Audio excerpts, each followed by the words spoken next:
ওতে মানুষ অ্যাটাক করে, আর আমি চাইনি যে আমার জন্য কোনো, আমার সাথে যে মানুষটা জড়িয়ে আছে সে কখনো প্রবলেমে পড়ুক, তাই আমি লেখালেখিটা মিডিলে ছেড়েই দিয়েছি।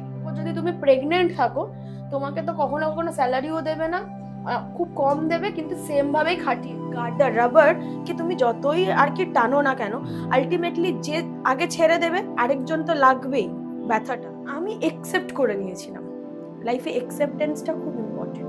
আমার কাছে ভালোবাসা মানে আমি নিজেকে এখন এই জার্নিতে স্টার্ট করেছি যেখানে ঢাকা পড়ে যায়। সরকারি কাকুকে আমরা এখন নিয়ে খিল্লি করি, কিন্তু এটা কিন্তু একটা সরকারি চাকরি আজকের দিনে পেতে সত্যি কথা বলতে অনেকটা লেভেল লাগে আর অনেকটা স্যাক্রিফাইস। নিজেকে মাঝে মাঝে মনে হয় গৌরবময় নিজেকে।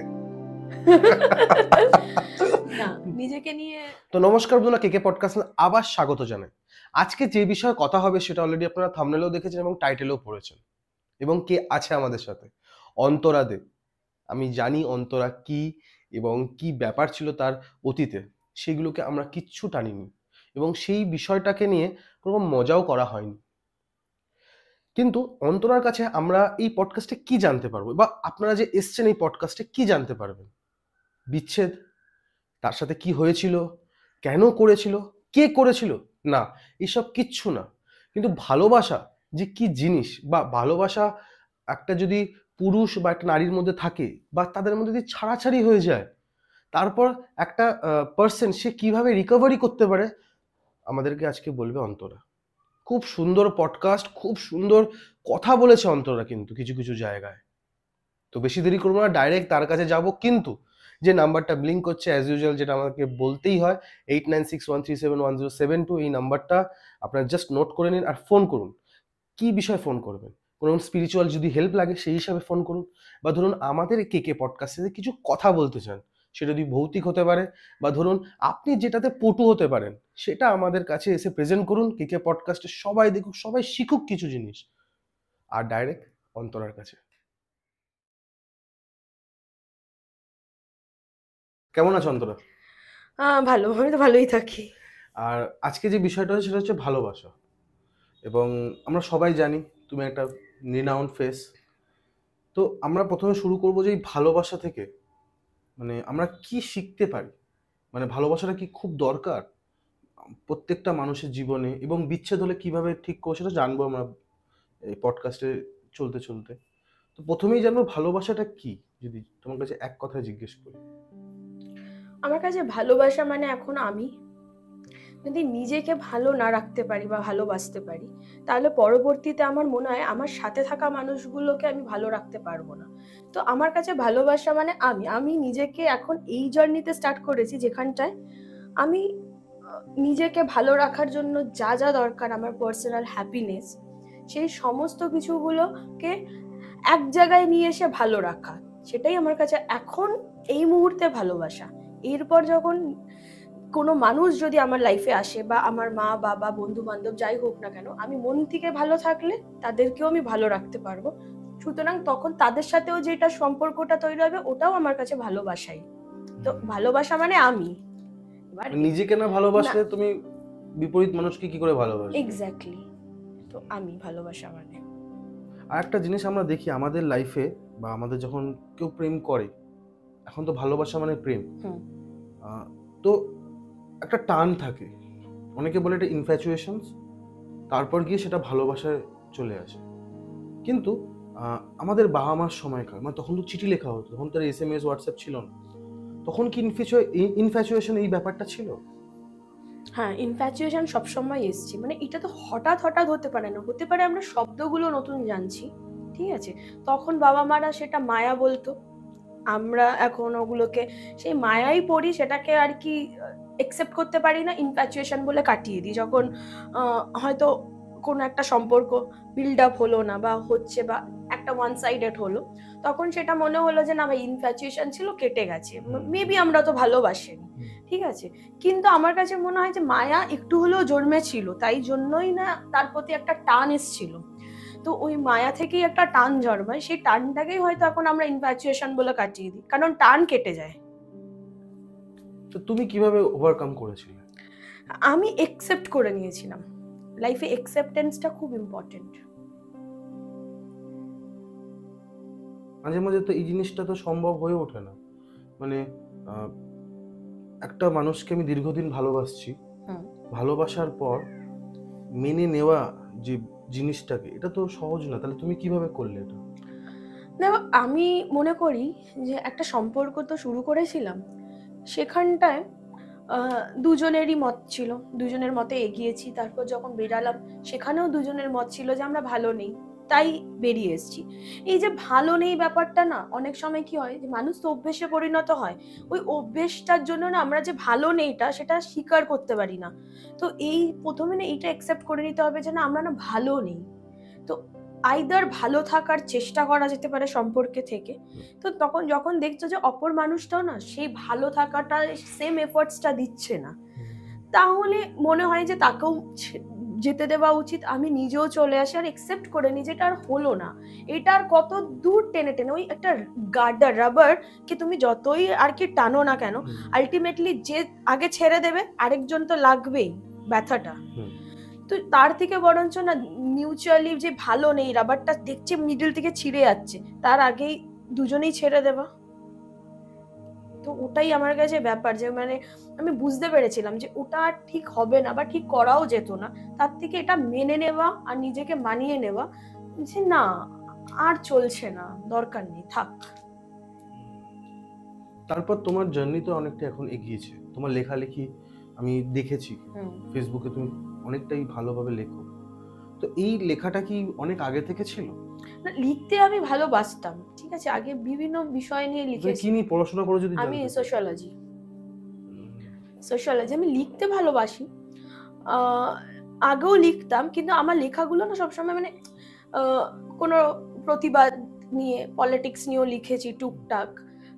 তারপরে মিডলে আমি আর লিখিনি, কারণ একটা মানে কি হয় যে মানে কারোর সাথে যখন তুমি থাকো, তারপর আমি চাই না যে মানে এমন কিছু লিখেনি যে কোনো মানুষ হার্ট হয়ে যাবে। কারণ আমার লেখাতে না খুব মানে আমি খুব স্ট্রেট ফরওয়ার্ড লেখাগুলো লিখে ফেলি কখনো কখনো। তো এতে কি হয় যে কোনো একটা দলের হয়তো খারাপ লেগেও যেতে পারে, পলিটিক্স নিয়ে হোক কি যাই হোক, ওতে মানুষ অ্যাটাক করে। আর আমি চাইনি যে আমার জন্য কোনো, আমার সাথে যে মানুষটা জড়িয়ে আছে সে কখনো প্রবলেমে পড়ুক, তাই আমি লেখালেখিটা মিডিলে ছেড়েই দিয়েছিলাম।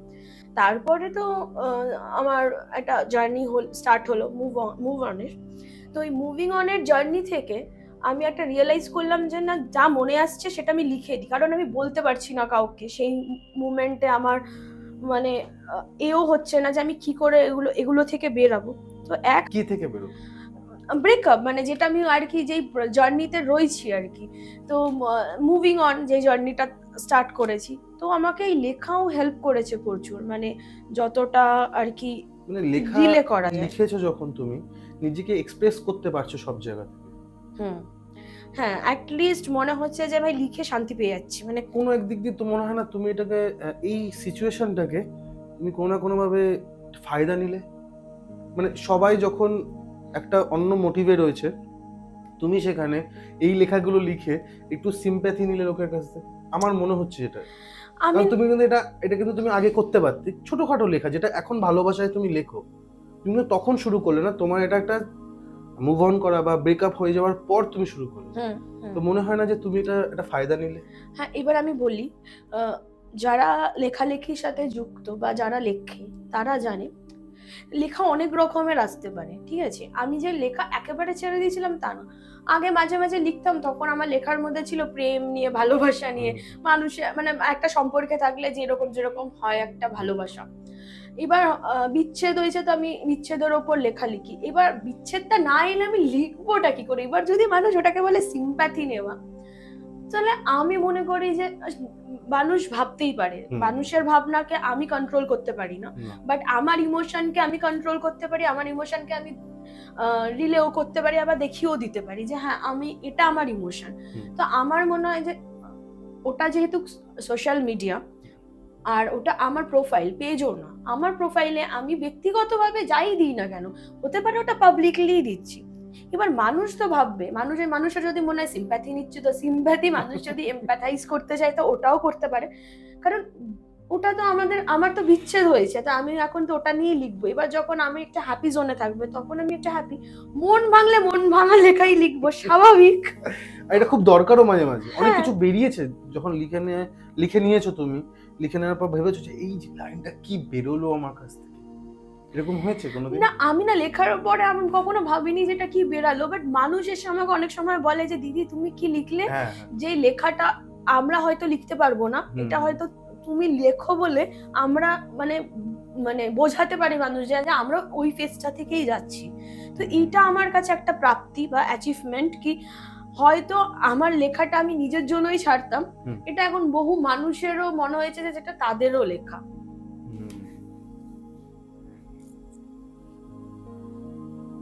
একটা জিনিস আমার খুব মাথায় মানে এখন খেলছে যে আমাদের যখন ব্রেকআপটা হয়ে যায় বা ব্রোক আপ হয়ে যায়, যখন আমরা লোকদেরকে বলি, তখন আমাদের পারিপার্শ্বিক বা আশেপাশের লোকেরা অনেক কিছু ভাবে, আমাদের সোসাইটি অনেক কিছু ভাবে। কারণ আপনার একটা রিনাউন ফেস এবং সবাই দেখেছে, আমার মা দেখেছে, বাবা দেখেছে, আমার সবাই দেখেছে।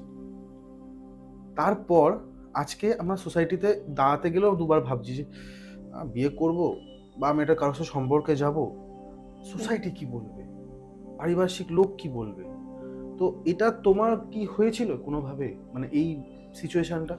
হ্যাঁ, ডেফিনেটলি, মানে একটা এত লং টার্মের একটা কিন্তু তুমি রিলেশন, এটাও বলবে যে তুমি কিভাবে এটা ওভারকাম করেছো, এই সোসাইটিকেও তুমি কি বলতে চাইছো, আমি ওইটাও শুনতে চাই। একটা মানে একটা রিলেশনশিপ, একটা লং টার্মের রিলেশনশিপ যেটা আমরা কেউই লুকিয়ে রাখি, সেটা পরবর্তীকালে চলেনি, সেটা আলাদা ব্যাপার, কিন্তু আমরা কেউ ওটা লুকিয়ে রাখিনি। তো ওটা চলেছে, এবার হলো কি ব্রেকআপ। এতে কি হয়, দুটো মানুষ মানে সোসাইটিতে দু ধরনের মানুষ ডিভিশন হলো, এক দল হচ্ছে আমার ফল্ট, আরেক দল দিচ্ছে তার ফল্ট। এবার কি হয়, ইজি হয় কি একটা মেয়ের দিকে আঙ্গুল তুলে দেওয়া সবার ফার্স্টে, কারণ এটা তো একটা মিথ রয়েছে, যে মিথটা হচ্ছে কি মেয়েরা বেটার পেলে, বেটার অপশন, যে অপশনগুলো এখন এ করি, বা বেটার চাকুরিজীবী পার্সন পেলে তাড়াতাড়ি ছেড়ে দেয়, মানে বাস্তবও যেটা। হ্যাঁ মানে না, বাস্তব তো না, আমি তো সামনে বসে রয়েছি, তুমি একজন আছো, কিন্তু সবাই তো না। না আমি এরকম বহু মেয়ে পেয়েছি যারা 1.5 বছরে মানে তাদের মন ভাঙার কথা বলেছে, তাদের সাথে এরকম হয়েছে। এবার কি, যেহেতু আমি যেহেতু সোশ্যালি একটু ভাইরাল ছিলাম বলে আমারটা মানুষ জানতে পারছে, আর এবং তুমি দিয়েছিলে, স্ট্যাটাসও দিয়েছিলে। হ্যাঁ, অবশ্যই স্ট্যাটাস দিয়েছি, তার কারণ এতদিন মানুষ দুজনকে একসাথে দেখেছে, হতেই পারে আমিও চাইলে আমিও এগিয়ে যেতে পারতাম, একদম ঠিক আছে, সেও এগিয়েছে, কিন্তু এই যে এগানোটা সেটা তো মানুষ বুঝতে পারবে না, এটা তো আমাদের কর্তব্য, যখন দুটো মানুষ আমরা দেখাচ্ছি তাদেরকে এটাও জানানো উচিত যে না, আমরা এখন আর একসাথে নেই। আর এটা আমাদের উচিত, কারণ যে থার্ড পার্সন আমার এখন লাইফে আসবে তার সাথেও চিট করা হবে, মানুষ তাকেও একসেপ্ট করতে পারছে না, তাকেও ইনসাল্ট করছে। তো এটা আমার দায়বদ্ধতা মানুষকে বলে দেওয়া যে আমি নেই সম্পর্কে, মানে এখন থেকে আমি সিঙ্গেল, এরপর যদি আমি এগিয়েও যাই তাহলে যাতে মানুষ একসেপ্ট করে নেয় হ্যাপিলি যে এগিয়ে গেছে। কিভাবে ওভারকাম করলে একটু জানতে চাই। ওভারকামটা সোসাইটিকে তুমি কি ভাবো? হ্যাঁ, সোসাইটি ফার্স্টে তো আমাকে মানে প্রচুর জায়গায় প্রচুর রকম ভাবে আলোচনা হয়েছে, আমার মা বাবাকে প্রচুর কোয়েশ্চেন করা হয়েছে, তারাও মানে লিটারালি মা বাবাকেও ছাড়েনি? না, ছাড়েনি, মানে কি হলো মানুষ মাত্রই কৌতূহল হবেই যে কি হলো।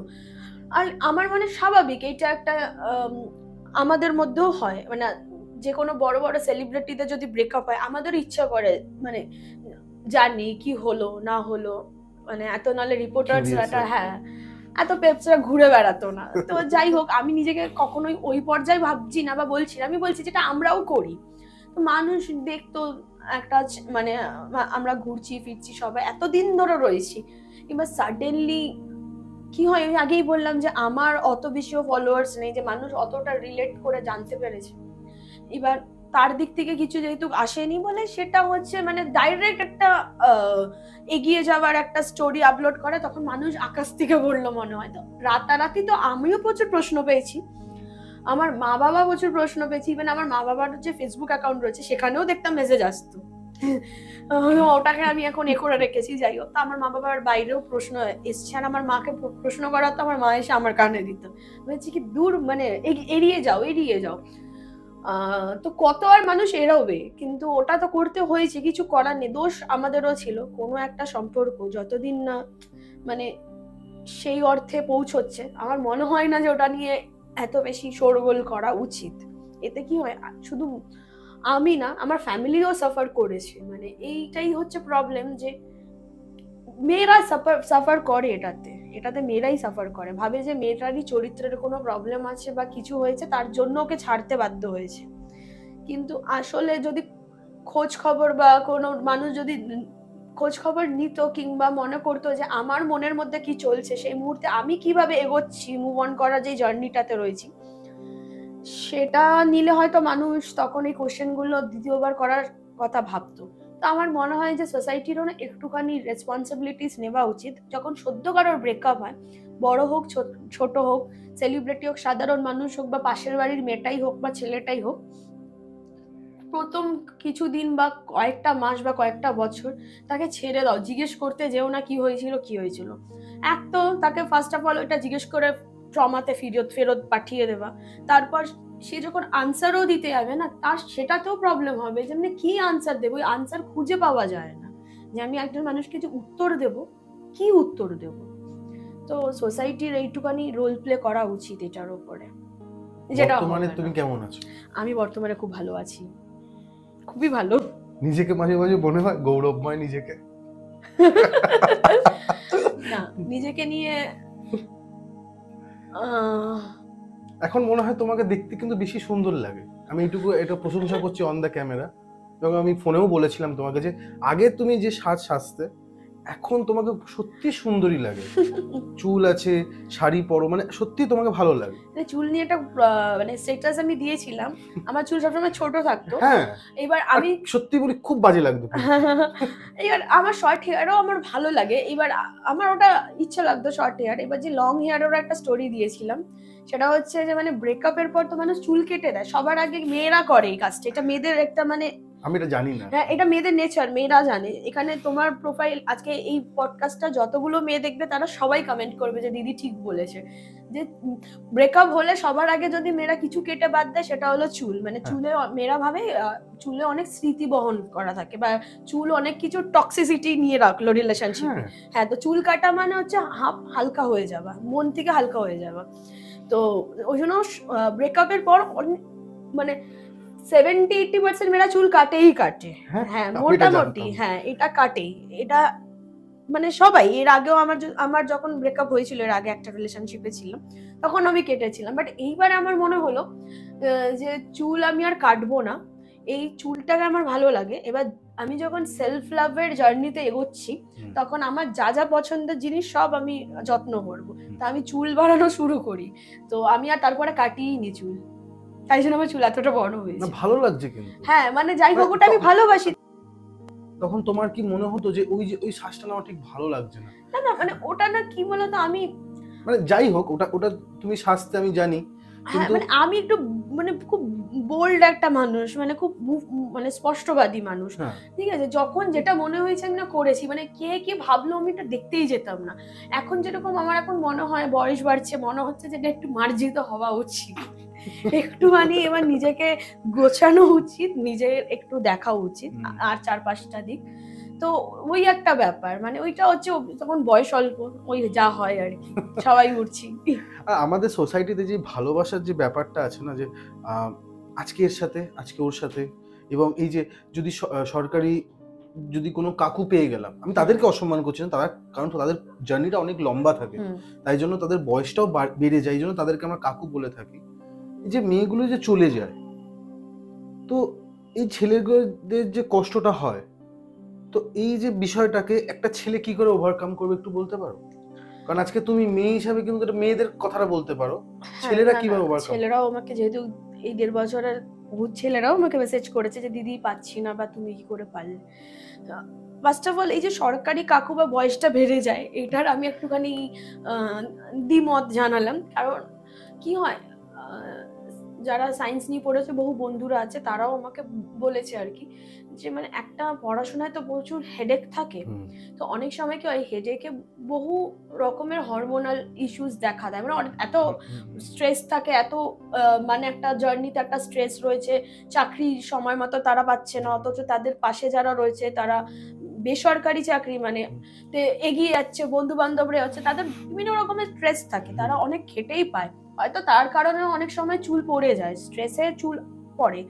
কারণ আমার নিজেরও যখন স্ট্রেস হতো আমার প্রচুর মাথা থেকে চুল পড়তো, মানে স্ট্রেসে সিরিয়াসলি চুল পড়ে। হতে পারে তাদের ওই স্ট্রেসের জন্য চুল পড়ে কি তাদেরকে অনেকটা বয়সে বড় লাগে, কিন্তু তাদেরকে যে কাকু বলাটা, এটা কি হয় না, তাদের এই এতদিনের অ্যাচিভমেন্ট, এত স্ট্রেস, এত কিছু সব না ওইটাতে ঢাকা পড়ে যায়। সরকারি কাকুকে আমরা এখন নিয়ে খিল্লি করি, কিন্তু এটা কিন্তু একটা সরকারি চাকরি আজকের দিনে পেতে সত্যি কথা বলতে অনেকটা লেভেল লাগে আর অনেকটা স্যাক্রিফাইস লাগে। তো তাদের অ্যাচিভমেন্টটাকে তো প্রথম কথা আমি সাধুবাদ জানাই। তো কাকুটা আমার কাছে কখনোই হয় না। আর দ্বিতীয়ত এটা আমি আবারও বলবো, চরিত্র। টাকা এমন একটা জিনিস, বহু মানুষের চরিত্র পাল্টে দিয়েছে টাকাতে। তো আমার মনে হয় যে যারা নিজেদের লাইফে স্টিক থাকতে পারে না, যেসব মেয়েদের কথা বলে যারা ছেড়ে চলে যায় সরকারি চাকরি দেখে, তারা তো স্ট্যান্ড নিতে পারে না নিজেদের জন্য, তাহলে সে তাদের প্রেমিকের জন্য কি স্ট্যান্ডটা নেবে? তো সেই সব ছেলেদেরকে আমি বলবো, ভাই তোমরা বেঁচে গেছো। কারণ কোনো যে পার্টনার হবে, রিয়েল পার্টনার, সে না তোমার গুণ দেখবে, ফার্স্ট অফ অল তুমি কত টাকা আর্ন করছো সেটা দেখবে না। মানে রিয়েলি মানে মেয়ে আর নারীর মধ্যে এখানে একটা পার্থক্য আছে, যেরকম আমরা পুরুষ আর ছেলেদের মধ্যে পার্থক্য খুঁজে পাই। তো যারা মেয়ে আর কি, তারা এই কাজটা করে, কিন্তু একটা যখন নারী মানে নিজেকে একটা মানে স্বাবলম্বী নারী যখন একটা এই হয়, মেয়ে থেকে যখন একটা নারীর জায়গায় যায়, তখন কি হয়, তখন সেই সব নারীরা সেই পুরুষের হাতটা কখনোই ছেড়ে যাবে না, যারা হচ্ছে সত্যি এখন আর্ন করতে পারছে না। তারা সবসময় সাপোর্ট করবে, তারা সবসময় চাইবে যে তার মানে প্রিয় মানুষটা যেন স্ট্যান্ড করে যায়, গুণটা আছে, তারা তাদেরকে সময় দেবে, তার পাশেও দাঁড়াবে। এক্সাম্পল দেখুন, আমাদের মারাই তো, আমরাও তো একটা মিডল ক্লাস ফ্যামিলির, আমাদের বাবাদেরও কত আপস অ্যান্ড ডাউন এসছে, তো আমাদের মারাও কি ছেড়ে গেছে? তারাও তো একজন নারী, চাইলে তো তারাও ছেড়ে চলে যেতেই পারতো, তারাও কি গেছে? তো মানে এগুলো না শিক্ষার ওপর, এগুলো নিজেদের আপব্রিঙ্গিং এর ওপর। একদম। একটা জিনিস আমি দেখি খুব, আজকালকার দিন খুব ডিভোর্স হচ্ছে নানান টাইপের বিষয়ের উপর। কেউ সেক্সুয়ালি ডিভোর্স হচ্ছে, আমার খিদে বেশি এই জন্য হচ্ছে, আমি পরকিয়া করতে যাচ্ছি সেটার জন্য হচ্ছে, এবং নানান বিষয়, যে আমার বেবিজ হয়েছে, তুমি খরচা দিচ্ছ না, তুমি অন্য জায়গায় গিয়ে খরচাটা করছো বলে। আমরা এই যে ডিভোর্স এই ব্যাপারটা যদি আমরা অন্যভাবে দেখি, আজকে যখন আমি ম্যারিড লাইফ এখনো ঢুকিনি, আমার ভাইয়ের সাথে ঝামেলা হতে পারে, আমার মা বাবার সাথে ঝামেলা হতে পারে, আমার এই তিনজনের সাথে যখন ঝামেলা হচ্ছে, আমি কিন্তু এনাদেরকে ছেড়ে মধ্যে বেরিয়ে যাচ্ছি না, এদের সাথে আমি ডিভোর্স নিচ্ছি না। কিন্তু একটা বউ বা একটা আমার ওয়াইফ যখন আসছে বা হাজবেন্ড যখন আসছে, যখনই আমরা ঝগড়া হচ্ছে, বেড়ে যাচ্ছে, তখনই আমরা ডিভোর্সটা নিয়ে ফেলছি। আমি দুটো কারণ আপনার কাছে রাখছি, মানে সরি তোমার কাছে রাখছি, তো তোমার কাছে কোনটা ভ্যালিড মনে হয়, যে কোনটা করলে ঠিক হতে পারে? অ্যাকচুয়ালি ব্যাপারটা কি হয়, এখন এখন মেয়েরা হচ্ছে খুব স্বাবলম্বী হতে শুরু করেছে, ঠিক আছে? এখন মেয়েদের নিজেদেরও একটা স্ট্যান্ড পয়েন্ট তৈরি হয়েছে, যেখানে তারাও ওপিনিয়ন সমানভাবে রাখে। এইটার কারণে কি হচ্ছে, এখন অ্যাডজাস্টমেন্টটাই উঠে যাচ্ছে, এই শব্দটা মেনলি অ্যাডজাস্টমেন্ট। তারা দেখছে যে অপোজিট থেকে যদি অ্যাডজাস্ট না করে, তাহলে আমি কেন করব? আমিও তো আর্ন করি, তাহলে আমিও চালিয়ে নেবো নিজেদেরটা, নিজেকে আমি চালিয়ে নিতে পারবো, আমার ফ্যামিলিকেও চালিয়ে নিতে পারবো। তো ওর যখন এত বেশি ইগো, আমি বেরিয়ে যাই, এই একটা কারণ হচ্ছে মেনলি ডিভোর্সের। আর আমি মনে করি যে পুরুষ মানুষদেরও ইগোটাকে হাঁটানো উচিত, তাদেরও সেম প্রায়োরিটাইজ করা উচিত তার পার্টনারকে। অনেক সময় কি হয়, পুরুষ মানুষরাও না স্ট্যান্ড নিতে পারে না, কি হয় বিভিন্ন রকম ভাবে তারাও চুপ থাকে। বহু সোসাইটিতে বহু এরকম মেয়েদের দেখেছি, তাদের ফ্যামিলি নিয়ে সমস্যা, ছেলের ফ্যামিলি নিয়ে, তার মাকে নিয়ে, তার একে নিয়ে, সেখানে অনেক সময় তাকে বলতে দেখেছি বরের কোনো স্ট্যান্ড পয়েন্টটা নেই।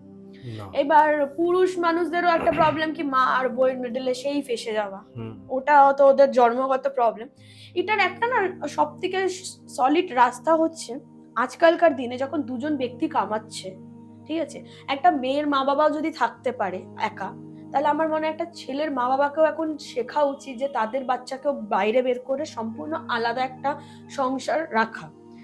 যদি সে তার বউ সেম ভাবে আর্ন করে, স্বাবলম্বী হয়, এতে কি হয় প্রতিটা সংসারই ভালো থাকে।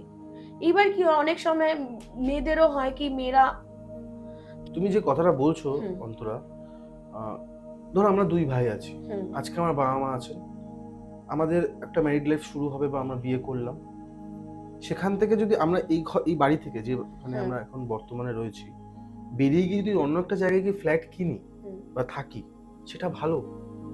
অবশ্যই ভালো। কেন? তার কারণটা হচ্ছে তুমি আর তোমার যে ওয়াইফ, তারা দুজনে ধরো আর্নিং মেম্বার, অবশ্যই তোমার বউকেও আর্ন করতে হবে, হুম, সেও স্বাবলম্বী। হুম। তুমি যখন একটা টোটালি একটা মেয়েকে তার নিজস্ব সংসারটা দিলে, হুম। ঠিক আছে, সে তার মতো করে, প্রতিটা মেয়েরই ছোটবেলা থেকে হুম। একটা সংসার করার স্বপ্ন থাকে যে তার বাড়ি সে নিজের হাতে সাজাবে, হুম। সেখানটায় সে নিজে রান করবে সংসার।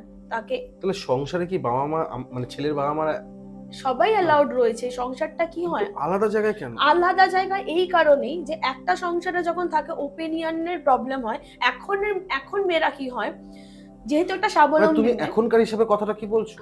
এখনকার হিসেবেই বলছি যে এখন একটা মেয়ে স্বাবলম্বী, সেও তার বাবা মাও তার পেছনে হার্ড অন মানি ইনভেস্ট করেছে, যেটা তোমার মা বাবাও ধরো করলো, তোমার ওয়াইফ ইন দ্য সেন্স তোমার ওয়াইফ একটা অ্যাচিভমেন্ট করেছে এমন একটা জায়গায়।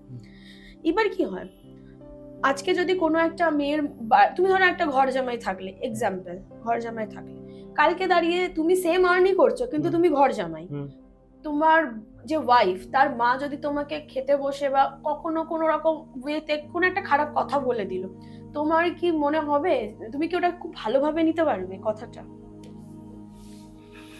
এখানে ইগোটা চলে আসছে। আসছে তো। সেরকম একটা মেয়ে কেন অ্যাডজাস্ট করবে? সেও তো, তার মা বাবাও তো তাকে ওই রকম ভাবেই মানুষটা করেছে, তার মানে সে আর্নও করছে, সমস্ত কিছু করছে, তাকে এবার ভাবো বাড়ির কাজটাও করতে হচ্ছে। তুমি কিন্তু তোমার বাড়িতে এসে ঘরে বসে অফিস থেকে এলে, এসে ডাইরেক্ট রুমে শুয়ে পড়লে তোমার বাড়িতে, যখন তোমার মা বাবা রয়েছে, কিন্তু সেই তোমার ওয়াইফ কি পারবে ঘরে এসে শুয়ে পড়তে? তোমার মা কাকে আগে ওঠাবে, তোমাকে না তোমার বউকে? আমাকে। তোমাকে আগে ওঠাবে, যে চা করে আনো বা কিছু। ও মানে হ্যাঁ, যদি এরকম শুশ্রূষা চায় তাহলে সেটার জন্য বৌমাই থাকবে। হ্যাঁ, কেন? সেও তো অফিস গেল, সেও তো এলো, তারও তো দরকার। এইবার কি হলো, তুমি যখন একটা টোটালি আলাদা সংসারে গেলে না, তুমি তোমার ওয়াইফ রয়েছো, তখন তোমার ওয়াইফ আর তুমি একসাথে যখন ঢুকলে, তখন কি হবে, তোমার মাইন্ডসেটটাও থাকবে সেও, আমি আর আমরা দুজনেই এলাম অফিস থেকে, সে যদি চা বানায় আমি কাপটা ধুয়ে দেবো। এইভাবেই না বিল্ডিং হয় রিলেশনশিপ। এখন যারা স্বাবলম্বী মেয়েদের কথা বলছি, কারণ যারা স্বাবলম্বী না তারা কিভাবে, তারা তো কন্ট্রিবিউট করতে পারবে না মানি, তখন তো তাদের মেনে নিতে হবে এই কাজগুলো। তার মানে এটা না যে আমি হাউস ওয়াইফদেরকে ছোট করছি, হাউস ওয়াইফরাও প্রচুর কাজ করে, মানে যারা স্যালারি পায় না, যেরকম আমাদের মারা স্যালারি পায় না, ছুটি পায় না, চিৎকার করি আমরা তাদের উপর, তার উল্টে আমরা আবার তাদেরকে অ্যাবিউজও করি। হ্যাঁ, ঠিক আছে, একটু যদি তখন মাঝে মাঝে আমার মারাও বলে, আফসোসও করে যে আমাদেরও না লাইফে কিছু করা উচিত ছিল, মানে তোদের মতো, মানে মাঝে মাঝে আমার মা তো বলে যে আমি যদি, আমারও উচিত ছিল কিছু একটা করা, তাহলে আমি তোকে আর তোর বাবাকে বোঝাতাম। এটা আমার কখনো কখনো খুব খারাপও লাগে যে হ্যাঁ, ওরা হয়তো সেই সুযোগটা পায়নি, তখন তো তাড়াতাড়ি বিয়ে দিয়ে দিত, তখন তাদের এতটা স্ট্যান্ড নেবারও পয়েন্টও ছিল না, এতটা তাড়াতাড়ি স্ট্যান্ড নেবে। এক্সেপশনাল ইজ অলওয়েজ দেয়ার, যারা নেবার তারা নিয়ে আজকে কিন্তু তারা দেখো, আমাদের বহু বন্ধুর মারা আছে যারা ডক্টর হয়েছে বা ইঞ্জিনিয়ার হয়েছে তখনের দিনে, হয়েছে, তারা স্ট্যান্ডটা নিতে পেরেছিল ফ্যামিলিতে, হয়তো আমাদের মারা সেই সুযোগটাই পায়নি। তো এবার ভাবো তাদেরকে কতটা স্যাক্রিফাইস করে চলতে হচ্ছে, অ্যাডজাস্টমেন্ট করে চলতে হচ্ছে, সেটা আমরা করি না। কারণ আমরা কেন করব, আমাদেরকে তো সেইভাবে মানুষই করে না। অন্তরা আজকালকার দিনে দেখা যায় খুব জেন্ডার নিয়ে খুব কাজ হয়, মানে জেন্ডার ইকুয়ালিটি, ছেলে পারলে মেয়েদেরকেও সেরকম পারতে হবে, ছেলেরা যদি যে যে সুযোগগুলো পেয়েছে মেয়েদেরকেও সেই সুযোগগুলো দিতে হবে। মানে বলতে গেলে যে আমি সিগারেট খাচ্ছি অ্যাজ আ ছেলে, মেয়েকেও সিগারেট খেয়ে দেখাতে হবে যে আমি পারি সেটা।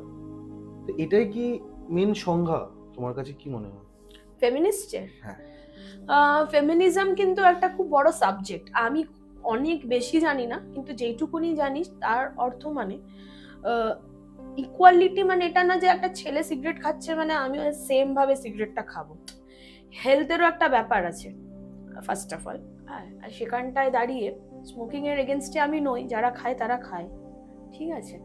কিন্তু এখন একটা ব্যাপার আছে কি, একটা ছেলে কিন্তু প্রেগনেন্ট হয় না, মেয়ে হয়, তো কোনো একটা জায়গায় দাঁড়িয়ে যে ছেলের সাথে যে আমাকে লড়তেই হবে স্মোকিং এড়েতে, ওটাতে কি হয়, যেহেতু একটা মেয়ে প্রেগনেন্ট হয়, তো সেক্ষেত্রে একটা মেয়েকে একটা অ্যাট দ্য এন্ড কিছুটা টাইমিং একটু হোল্ড করা উচিত নিজের বডির জন্য, ছেলেদেরও উচিত।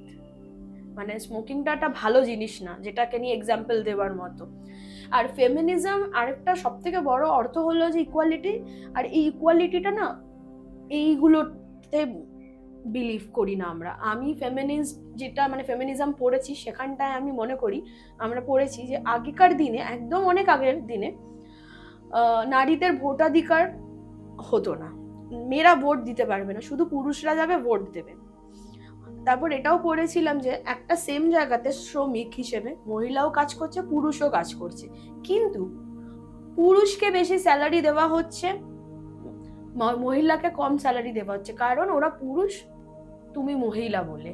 আর তার উপর যদি তুমি প্রেগনেন্ট থাকো, তোমাকে তো কখনো কখনো স্যালারিও দেবে না, খুব কম দেবে, কিন্তু সেম ভাবেই খাটিয়ে নেবে।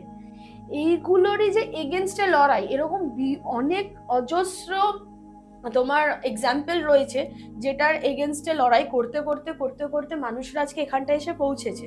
যেরকম হচ্ছে ইঞ্জিনিয়ারিং কলেজে আগে সবসময় মনে করতো যে ছেলেরাই আসবে, সেখানে ফার্স্ট কোনো এক মহিলা, সে ভেবেছিল আমিও ইঞ্জিনিয়ার হব, সেও সেই ছেলেদের কলেজে গিয়েই ইঞ্জিনিয়ারিং পড়েছে, সেখানে ওয়াশরুম ছিল না লেডিস। এখন আমরা তো খুব ইজিলি দেখি লেডিস ওয়াশরুম হয়েছে, জেন্টস ওয়াশরুম রয়েছে, ইভেন আদার্সেরও এখন আছে, আলাদাভাবে এখন তৈরি হচ্ছে।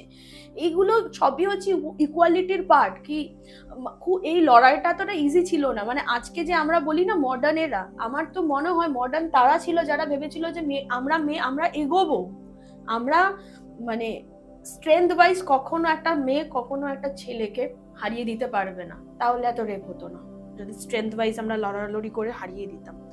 কিন্তু ইকুয়ালিটি এটা বলে না যে ছেলেরা আজকে যেটা করে বেড়াবে সেটা করবো। ফার্স্ট অফ অল আমরা নারী, আমরা সব পারি, এটা ঝেড়ে ফেলো।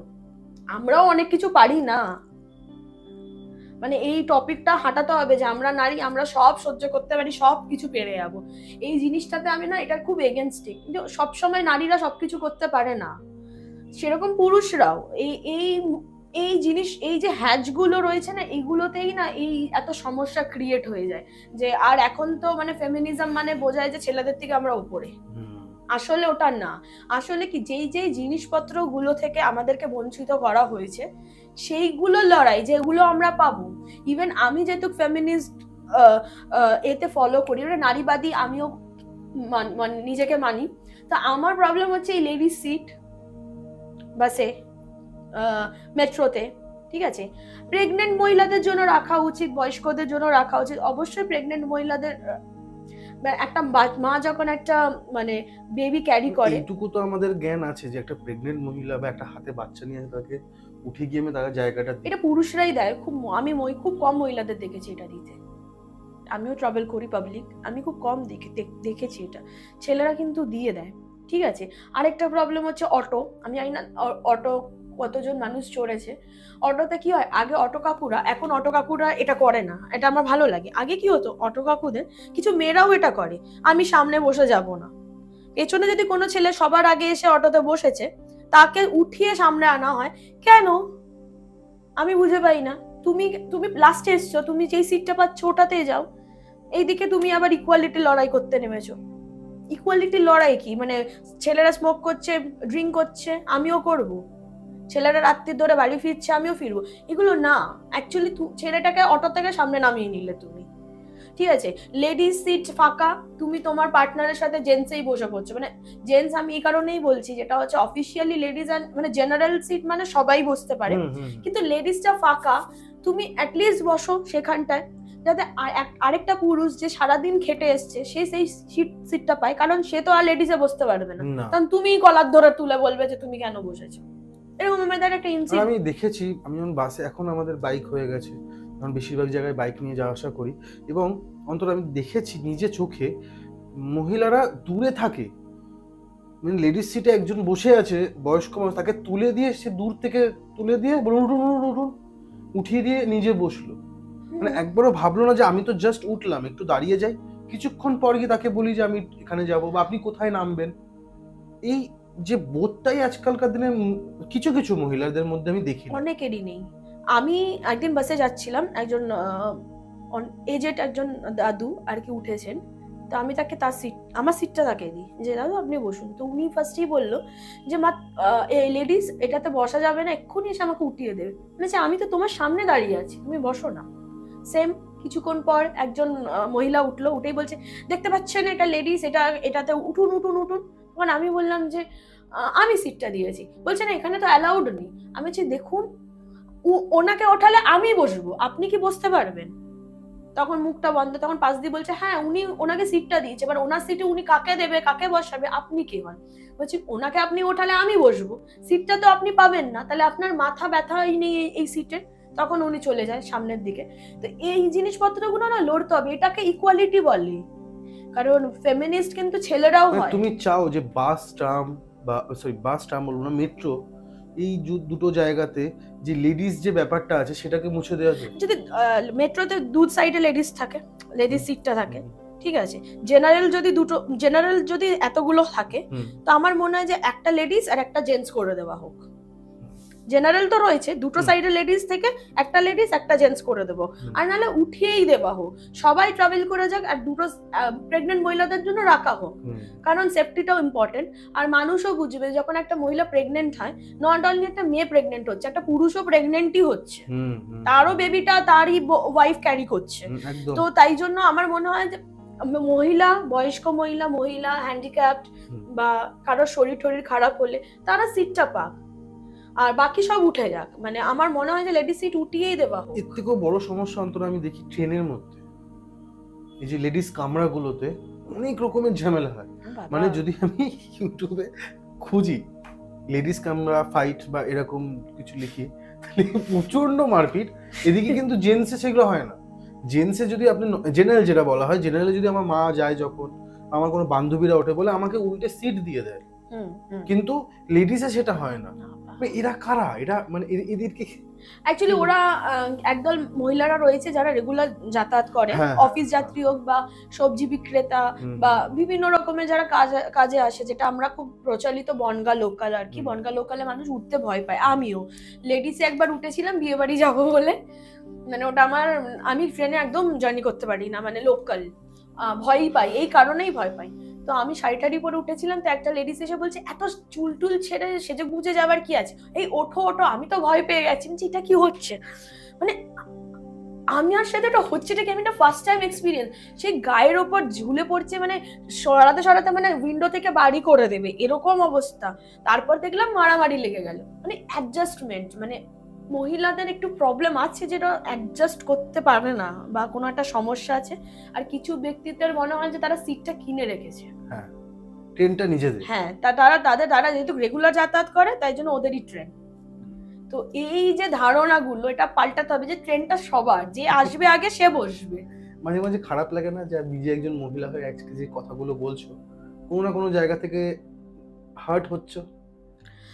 হ্যাঁ, যেরকম হার্ট তো হই, যেরকম মেট্রোতে একটা সিন হয়েছিল, আমি ফেসবুকেও পোস্ট করেছিলাম, ওখানে মহিলারাই আমাকে এসে ব্যাশ করেছে। যেরকম হচ্ছে দেখলাম লেডিস সিট পুরো ফাঁকা, মানে দু পাঁচজন বসতে পারবে, ঠিক আছে। আর দেখছি একদল মহিলা, তারা তাদের সঙ্গীদের সাথে বিন্দাস, মানে জেনারেলে বসে রয়েছে, দু সাইডেই বসে রয়েছে তাদের একটা গ্রুপ। ওই সাইডে পুরো, এই সাইডে ছেলেরা হলো, ওই সাইডে পুরো মেয়েদের একটা টিম, আর ওইদিকে লেডিস প্রচুর ফাঁকা। তো একদল জেন্টসরা আর কি, মানে পুরুষরা আর কি উঠলো, উঠে তারা দাঁড়িয়ে রয়েছে, ভারী ব্যাগ ট্যাগ নিয়ে, দেখে বোঝাচ্ছে অফিস থেকে খেটে বাড়ি ফিরছে, খুবই ক্লান্ত। তো আমার খুব রাগ উঠলো, আমি গিয়ে ওদেরকে উঠিয়ে দিই, বললাম ওঠো ওঠো, লেডিস তো ফাঁকা আছে, জেন্টসদেরকে বসতে দাও, ওরা কি লেডিসে বসবে? লেডিসে বসলে তো লেডিসরা আবার উঠিয়ে দেবে, তারা কোথায় যাবে, তোমরা যদি এখানে বসো, আমি উঠিয়ে দিই। যখন ওরা লেডিসে চলে যায় তখন কিছু জেন্টসরা বলছে যে আপনাদের মতো মানুষরা ট্রাভেল করে বলে হয়তো আমরা বসতে পারি, নাহলে আমরা তো বললে এক্ষুনি ঝগড়া লেগে যাবে। তো এটা নিয়ে যখন আমি স্ট্যাটাস দিই তখন মহিলারাই আমাকে এসে বলে আমি পুরুষলোভী মানুষ, পুরুষদেরকে বেশি পছন্দ করি, জেনারেলটা জেনারেলে সবাই যাতায়াত করতে পারবে, ওরা বসেও থাকে, কোনো খারাপ কাজ করেনি। তো ইকুয়ালিটি মানে তো এটা না ভাই, একটুখানি তো এটাও মেনটেন করা উচিত, যেহেতু মানে আমি ভাবি যে পুরুষদের তো এক্সট্রা কোনো সিট দিচ্ছে না, তাহলে আমি আমার মাইন্ডসেট থেকে জেনারেলে করি। আমি অনেক সময় লেডিসে সিট না পেলে আমি জেনারেলে বসি না বাসে, ওটা আমার মাইন্ডসেট, আমি বসি না। যদি খুব অনেক বড় জার্নি হয় একদম লাস্টে, যেটা মনে হয় লাস্টের একদম বাসে থাকে, ওখানে গিয়ে বসে পড়ি। আর আমার যদি ছেলে বন্ধুদের সাথেও আমি উঠি, ওরা জেনারেলে যায় বসতে, আমি লেডিসে বসে যাই, আমরা গোটা জার্নি আলাদা আলাদা যাই। কিংবা এরকমও হয়েছে, আমার একটা ছেলে বন্ধু, ওরা লেডিসের সামনেও দাঁড়িয়ে ছিল, আমার বান্ধবী আর আমি বসে রয়েছি, ও পাইনি সিট, ও দাঁড়িয়ে রয়েছে, ওকে দাঁড়াতেও দেওয়া হচ্ছে না, বলছে এখানে দাঁড়িয়ে রয়েছে কেন, তুমি কি মেয়ে ছেলে? প্রথমে শুনলাম, তারপর আমি বললাম ভাই ছেড়ে দে, আমরা কথা বলছি পাত্তা দিচ্ছি না। বলছে কি হ্যাঁ মেয়ে ছেলেই হবে, নলে লেডিসে কেউ দাঁড়ায়, মেয়েদেরকে দেখবে, টাচ করবে, এরকম। মাথাটা গরম হয়ে গেছে। তখন আমি বললাম কেন, লিখে রেখেছে? তাহলে একটা কাজ করবেন, পাবলিক ট্রান্সপোর্ট ইউজ করবেন না, কারণ এখানে ছেলে মেয়ে যেখানে দাঁড়ানো, একটা মিডিলটা আপনার লেডিস বলে লেখা, মানে সিটটা লেখা, মিডিলটাও আপনাদের লেখা না, যেখানে পুরুষরা দাঁড়াতে পারবে না। তো সে কি বসেছে? সে তো বসেনি, আপনারাই বসে রয়েছেন। আর আমাদের এতে আর প্রবলেম যদি হয়, বলছে না না ও তো মেয়ে ছেলে, তাহলে বসিয়ে দাও। আমি উঠেছি, আমার বন্ধুটাকে বসিয়ে দিয়েছে, বল তুই বস, তোকে তো মেয়ে ছেলে বসেছে, প্রমাণই দে বসে। বলছে যখন বসে প্রমাণ দিয়ে দে, তখন বলছে খুব ঝগড়ুটে তোমরা। আরে কি ঝগড়া করলে? একটা ছেলে দাঁড়িয়ে রয়েছে, সেটা তো দাঁড়াতে পারবে না, মেয়েরা এত ইনসিকিউর। পয়েন্টে যখনই কথা বলবেন তখনই লোকেরা এমন একটা কথা বলবে যে তুমি ঝগড়ুটে, তুমি বেশি শিক্ষিত হয়ে গেছো, বেশি ভাস্ট হয়ে গেছো। আর তার মধ্যে একটা তো কাজ রয়েছে, যেটা হচ্ছে বেচারি ট্যাগলাইন। আমি সবাইকে বলছি না, কিছু আছে যারা নিজেদেরকে এত বেচারি ভাবে দেখায়। আমার মনে হয় যে ভাই আমরা কেউ বেচারি নই, আমরা নিজেদের প্রোটেক্ট নিজে করতে পারি। পুরুষ মানুষদেরকে নিয়ে হাঁটি, ওরা আমাদের প্রোটেকশন দেওয়ার জন্য না, পাশে থাকার জন্য, স্ট্রেংথ হওয়ার জন্য। আমি মনে করি পুরুষরা স্ট্রেংথ, আমি যেরকম একটা ছেলের স্ট্রেংথ হতে পারি, একটা পুরুষও আমার strength. But that not only কি আমি আমার লড়াইটাতে আমি একটা আমার বন্ধু বা আমার প্রেমিককে ধাক্কা মেরে আগিয়ে দেবো যে তুমি গিয়ে প্রোটেক্ট করো আমাকে।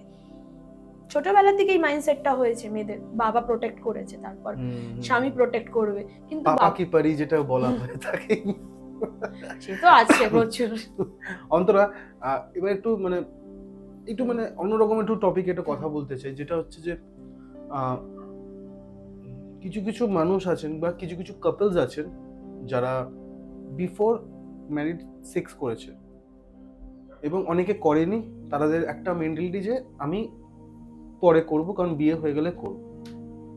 কিন্তু অনেকে যখন করেছে তখন তারা দেখতে চাইছে যে আমার পার্টনারটা কতটা স্যাটিসফাই বা কতটা আমাকে স্যাটিসফাই করতে পারছে। তোমার কাছে কোনটা ঠিক মনে হয়? দেখো, এটা তো মাইন্ডসেটের উপর। এটা এখন তো খুব মডার্ন হয়ে গেছে, মানে সেক্সটাও খুব নর্মালাইজড, মানে আমরাও সবাই নর্মালাইজডই করছি। মানে আর 5টা পিরিয়ড যেরকম হয়, সেক্সটাও ওরকমই একটা, মানে শারীরিক চাহিদা যাকে বলে। তো আমি এরকম বহু স্টেটাস দেখেছি, মানে একটা ফিমেল গ্রুপে রয়েছে, ওখানটায় বহু মহিলারা আর কি লেখে যে তারা তাদের ফিজিক্যালি তারা হ্যাপি নয় তাদের পার্টনারের সাথে, তাদের চাহিদাটা ফুলফিল হয় না, ঠিক আছে, তার জন্য তারা মেন্টালি মানে ফার্স্ট্রেটেড। এটা কি হয়, মানে সেক্স এমন একটা জিনিস, মানে এমন একটা বিষয়, সেটাতে না অনেক স্ট্রেস রিলিভ হয়, এটা সবাই জানে। মানে হরমোনাল অনেক কিছু ডিসব্যালেন্স কে ঠিক করে দেয়, স্ট্রেস রিলিজ হয়, ফ্রাস্ট্রেশন হয় না। এবার অনেক দিন যদি না হয়, সেখানে ফ্রাস্ট্রেশন আসে। আর পার্টনার, দুজন পার্টনারের একটা ইন্টিমেসিতে কি হয়, রিলেশনশিপ ভালো বিল্ড আপও হয়, মানে একটা টাচ, বডির একটা টাচ ভাইব্রেশনে মানুষের সাথে আরো বেশি কানেক্টেড হয়। আর ছেলেদেরও ক্ষেত্রে সেটাই, যে হরমোনটা রিলিজ হয় আর কি, সব মানে ছেলেদেরই ওই হরমোনটা রিলিজ হয়, যেটা একটা মেয়ের হয় না। সেখানটায় তো ওই কানেকশনটা বিল্ড আপ করে তারা, বা আমি ওটা উল্টোও বলতে পারি হয়তো মেয়েদের, বা জানি না, যারা সেক্সুয়ালির পর মেয়েরা বেরিয়ে গেলেও কিন্তু অনেক সময় ছেলেরা বেরাতে পারে না, মানে যারা রিয়েলি ভালো বেসে ফেলে। তো এইখানটায় দাঁড়িয়ে আমার মনে হয় যে প্রতিটা মানুষেরই উচিত, not only female, male female both, যে তোমার মানে সেক্সুয়ালি পার্টনার কতটা অ্যাবিলিটি রয়েছে, কারণ আজকালকার সোসাইটিতে এত অপশন হয়ে গেছে। তো এটা কি হয়, যখন তুমি চুজ করলে না, তুমি বিয়ে করে নিলে, তারপর দেখলে তোমার পার্টনার অনেক সময় এসেক্সুয়ালও হয়েছে। এই এসেক্সুয়াল ওয়ার্ডটা কিন্তু অনেকে জানে না। কি ব্যাপারটা কি বল? এসেক্সুয়াল হচ্ছে মানে যাদের সেক্স লাইফই নেই, যারা সেক্স পছন্দই করে না। এরকম হয়? এক্স্যাক্টলি হয়। ছেলেদের মধ্যে? হ্যাঁ হ্যাঁ, ছেলে মেয়ে বোথই হয়? বোথ হয়। এসেক্সুয়াল, তারা এসেক্সুয়াল, তাদের সেক্স লাইফই নেই, তারা সেক্স পছন্দই করে না, তারা হবে মানে না। তাদের যে এই একটা কথা আছে লাস্ট, হর্নি, না, তাদের সেক্সের হবে না ওগুলো, তাদের অন্য রকমের এসেক্সুয়াল একটা মানে সিনড্রোম। হ্যাঁ হ্যাঁ, এটা সিনড্রোম। অনেক সময় অনেক হয়, অনেক টার্মস রয়েছে, যেরকম এক একজন হয় ডেমিসেক্সুয়াল। ডেমিসেক্সুয়াল মিন্স হচ্ছে যেটা আগেকার দিনের মহিলারা মানুষেরা বলতো যে বিয়ের পর করব, ওটা তো মানে বাই কোনো চয়েস নেই, বাই চয়েস, ওটা মানে বিয়ের পর যেই পার্টনার পেলো সে পার্টনার হলোই। আরেকটা ডেমিসেক্সুয়াল মানে হচ্ছে যাদের ফিলিংস থাকলেই তারা এগোবে, ফিলিংস না থাকলে র্যান্ডামলি এগোবে না। এরকমও হয় মানুষ যাদের ফিলিংস না থাকলে এগোবো না, আমরা কিছু করব না, আর ফিলিংস থাকলেই এগোবে, এটা ডেমিসেক্সুয়াল। তারা যাত্রার সাথে করতে পারবে না বা এগোতে পারবে না। আর এসেক্সুয়াল হচ্ছে কোনো রকমেরই সেক্স হবে না, তারা করবেই না, তাদের ওটা, তারা নর্মালি থাকবে, নর্মালি তারা হচ্ছে সংসার করবে, সব করবে, তাদের সেক্স নেই, সেক্স লাইফ জিরো। তো এরকম হয়েছে যে তারা মানুষ অনেক সময় বুঝতে পারে না। এবার তুমি ভাবো একটা পার্টনার বিয়ে করে যাচ্ছে, তার পার্টনারটা এসেক্সুয়াল হলো, এটা কি অ্যাকসেপ্টেড? কারণ এই ব্যাপারটাই তো অনেকে জানে না। বাপরে বাপ, আমি প্রথমবার এটা শুনলাম। মানে এটার জন্য অনেক রকম প্রবলেম হচ্ছে সোসাইটিতে। অবশ্যই মেন্টালি যতটা গুরুত্বপূর্ণ ফিজিক্যালি ততটাই গুরুত্বপূর্ণ, ফিজিক্যাল নিডসটাও ততটাই গুরুত্বপূর্ণ একটা মানে সঠিক রিলেশনশিপকে বিল্ড আপ করার জন্য। অনেকে যারা বলেন না সেক্সটা ম্যাটার করে না, ওটা একটা বয়সের পর গিয়ে লাইক 60-70s গিয়ে ম্যাটার করবে না, কারণ তোমাদের একটা লাইফ চলে এসছে, তারপর তো সব একটা মানুষের তো ওটা কমতে থাকবেই। তারপর যেটা থেকে যাবে ভালোবাসা, অভ্যেস যাই থাকুক না কেন। কিন্তু একটা 30 বছর, একটা 31 বছর, একটা 40 বছরের মানুষের যদি লাইফে ফিজিক্যাল নিডস গুলো না থাকে বা ফুলফিল না হয়, তখনই তো তারা একটা অপশন খুঁজবে বা যাবে, তারা হ্যাপি না। এবার কতদিন তুমি ভালোবাসা দিয়ে দেখতে পাচ্ছ যে তোমার ভালোবাসা দিয়ে সমস্ত কিছু ফুলফিল হচ্ছে।